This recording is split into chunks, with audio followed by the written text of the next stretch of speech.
అందరికీ నమస్తే అండి. నా పేరు ఉదయం కాండ్రేగుల 8 హైమావతి. గంటలు నేను వైఎస్ఆర్సీపీ పార్టీ ఉదయం టౌన్ మహిళా 8 అధ్యక్షుడు గంటల మాట్లాడుతున్నాను. 45 నిమిషాలు ఇటీవల కాలంలో ఉదయం 11 గంటలు కూటమి ప్రభుత్వం మధ్యాహ్నం ప్రవేశపెట్టినటువంటి 1 గంట 30 శ్రీశక్తి నిమిషాలు పథకం.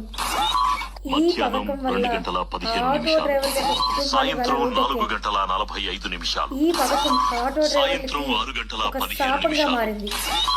రాత్రి 8 గంటల రోజువారీ 45 ఖర్చులకి నిమిషాలు వీళ్ళు చాలా సతమతం అవుతున్నారు, ఇబ్బందులు పడుతున్నారు.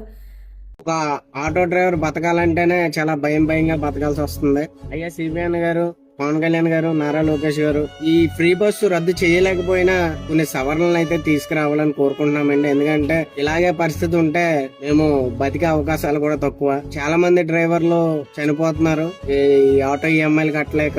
ఆ పోలీసుల దగ్గర చలాన్లు వేయించుకొని చాలా ఇబ్బందులకు గురవుతున్నాం. అసలు రికార్డు అంతా కరెక్ట్ గా ఉంటే చలాన్ అక్కర్లేదని చెప్తారు, కానీ మరి ఎందుకు వెహికల్ చేయించుకోలేకపోతున్నాం? రికార్డు అంటే వ్యాపారం లేక ఈఎంఐలే కట్టలేకపోతున్నాము. ఇంకా ఈ బండి రికార్డు ఫోర్స్ ఎలా ఉంచుకుంటాం సార్? అదేంటి ఫ్రీ బస్ కి ఆటోలకి సంబంధం ఏంటి అనుకుంటారు. మాకు రోజువారీ ప్రయాణంలో ఆడవాళ్ళు ఎక్కువ ప్రయాణం చేస్తారు, మగవాళ్ళు చాలా తక్కువ. ఓ పక్క పోలీసు వారు చలాలతో వేధిస్తుంటే, ఓ పక్క ఈఎంఐ కట్టలేక ఈఎంఐ వాళ్ళు కూడా వేధిస్తుంటే ఏం చేయాలో దిక్కుతోచని పరిస్థితుల్లో ఉన్నామండి. ఫ్రీ బస్ నుంచి సవరణలు ఏమైనా తీసుకొస్తే బాగుంటుందని కోరుకుంటున్నాను. ఆటో డ్రైవర్లకు ఏదో ఒక సహాయ సహకారాలు అందించండి, లేదా ఈ యొక్క స్త్రీశక్తి పథకాన్ని తీసేయండి.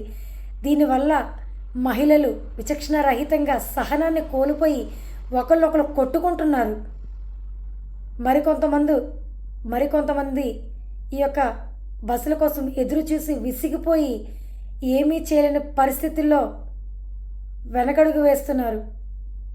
దయచేసి మీకు ఈ యొక్క పథకాన్ని అమలు చేయాలి, కంటిన్యూ చేయాలి అనుకుంటే 50 సంవత్సరాలు దాటిన ప్రతి ఒక్క పౌరుడికి ఫ్రీ బస్ పథకం పెట్టండి, లేదా ప్రతి విద్యార్థికి ఈ యొక్క ఫ్రీ బస్ పథకాన్ని పెట్టండి. అంతేగాని